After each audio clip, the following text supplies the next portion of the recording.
Vancouver, a car dealer from Kansas. And I am Miguel, a traveler and filmmaker from Spain.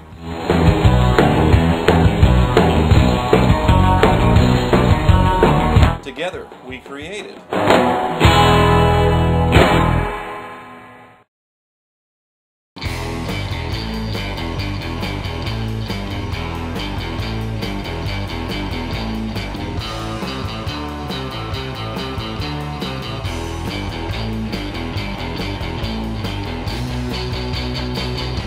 The first 200 miles were glorious, and then the inevitable happened. With Miguel, of course. I got the feeling that it might be of the alternator and the alternator belt. I heard it slip.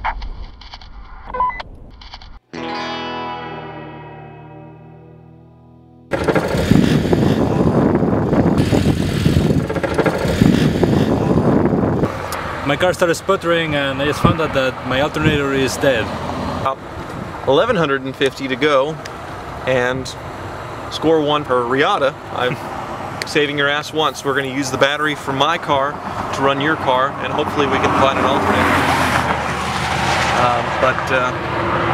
Dude, nice choice. Unfortunately for Tyler's ego on my P1800, Riata batteries are so different from every other car that he could not swap them. But with an improvised jumpstart, my alternator began charging triumphantly.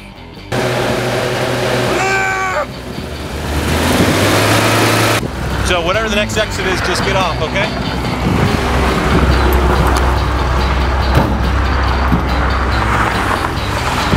This is why I picked something new and modern to drive cross country. I'm too old to be pulling that kind of crap. 1,100 more miles to go with that special kid. Okay, let's roll. I hate being a mechanic. I love paying people to do it. It didn't take long for Miguel's car to start shitting on him again. We managed to limp it into Tulsa, and I began thinking about exotic ways to kill it. There we found the last bastion of mechanical knowledge in a small, unregarded generic parts store. And sure enough, it was the alternator belt being loose and worn, not allowing the car to charge at speed. We also noticed a leak from the radiator hose, and we set to work. I couldn't help but notice Miguel seemed suspiciously skillful getting off that radiator hose. I have working hands. This is totally inappropriate. Changing any alternator components was my biggest fear while doing it on the road so far, so I have defeated that fear. So, she is alive.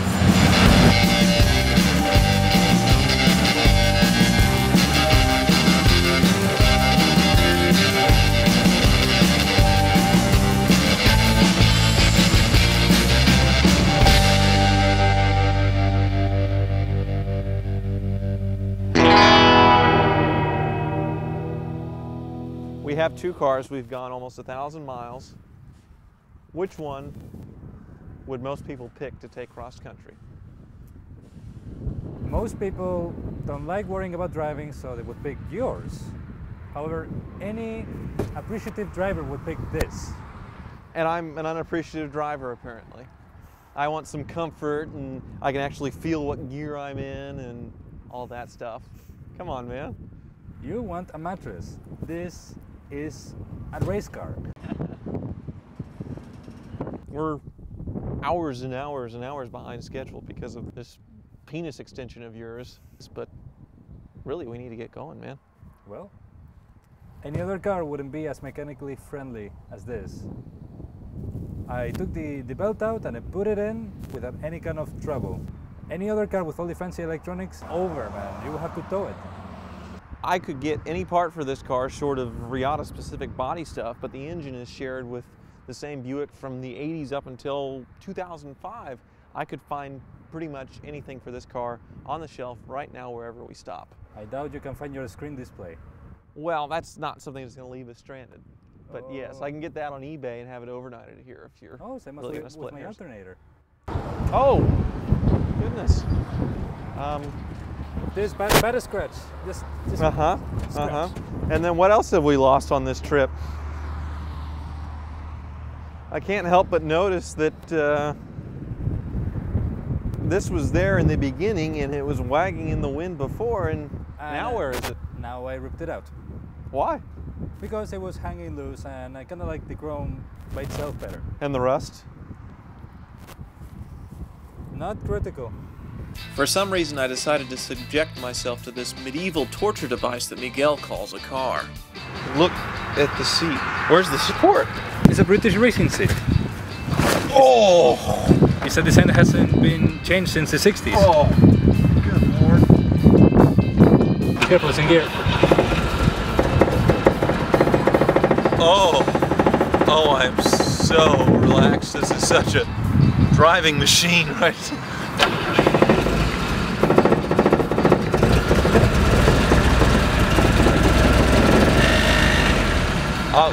You have, all right, I'm gonna turn it off before I break it, but you have cojones, man. Seriously. I could never do this in a million years. And it is, I can't. No. You have to be I'm used trapped. Get me out of here. I'm claustrophobic.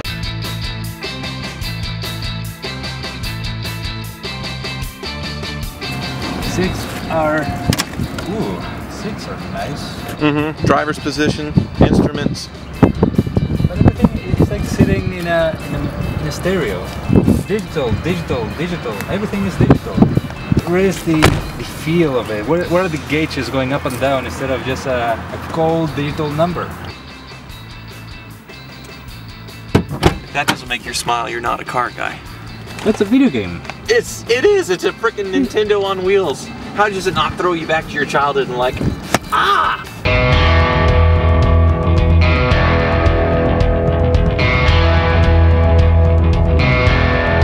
Finally, Amelia was in our grasp, but Miguel's Volvo had other plans, choosing to sputter and eventually die, right on God's deep southern doorstep. What an appropriate place to stop and fix your car. You're gonna need a little divine intervention to get into Florida before Amelia, before the Concours. He's gonna get there, he just has the wrong build. Well, you're not giving it good karma, blocking 3 handicap stalls in a church parking lot to fix your car. Much to my disgrace, the tensioner refused to hold the alternator tightly, which gave Tyler further excuses to mock my car.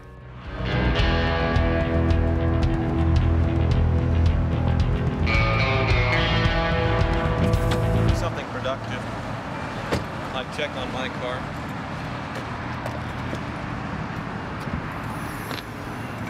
Oh, it's fine.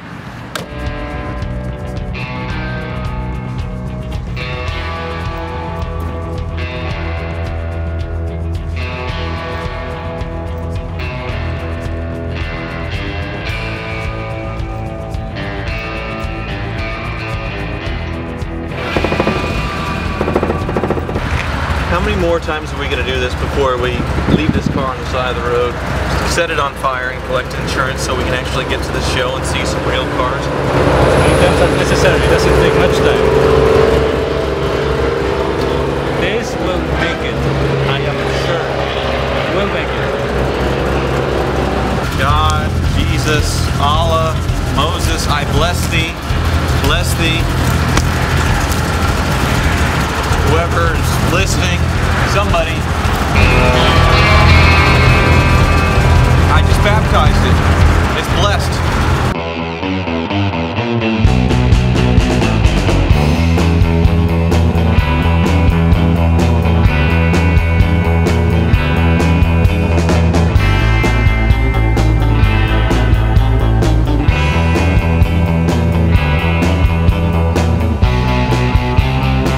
And Miguel was right. We did eventually make it, with stop after stop after stop after stop to adjust the belt tensioner, which was getting weaker by the mile. And thus, deaf from the wind, wary with worn hands and the moon high above, were left to Amelia Island, blind from the midnight shadows and the challenges of the next day.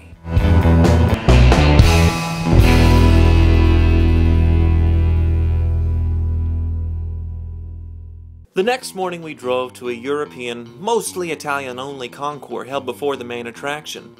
There, one of the officials made a wonderful accident. My American-designed car was mistaken for Italian and allowed onto the fairway to compete in concourse-level judging. I was having so much fun watching Ferrari guys flock around my car, trying to figure out what the hell it was, I had completely forgotten about Miguel. It turns out his Ghia-designed rust bucket was directed by the same official to general parking. I had to remind him of the car's Italian heritage and practically begged to let his Volvo on the field.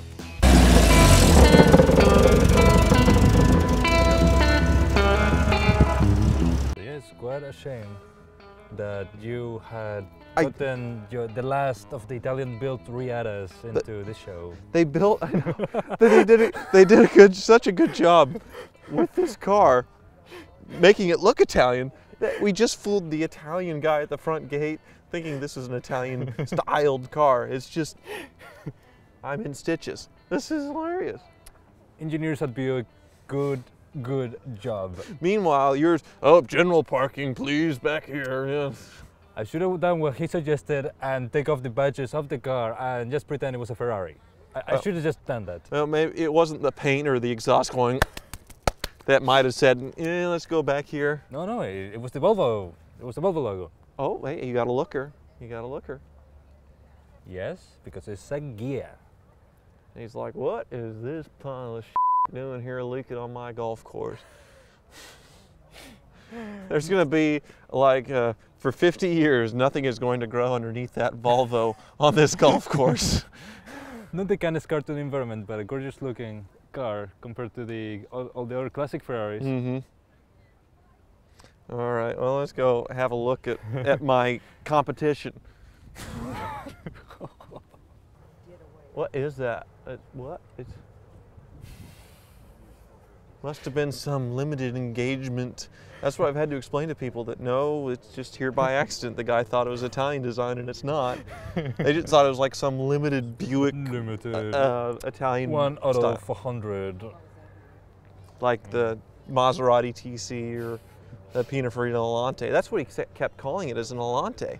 But I'm not correcting him because he was going to let me park on the grass. So we are on the fairway of Amelia Island with our cars. Who ever would have thought? Who would have ever thought that Tyler's Wedgemobile would have disguised itself ever so cunningly to defeat my Ghia at the concours? That made 2 battles lost, but not the war.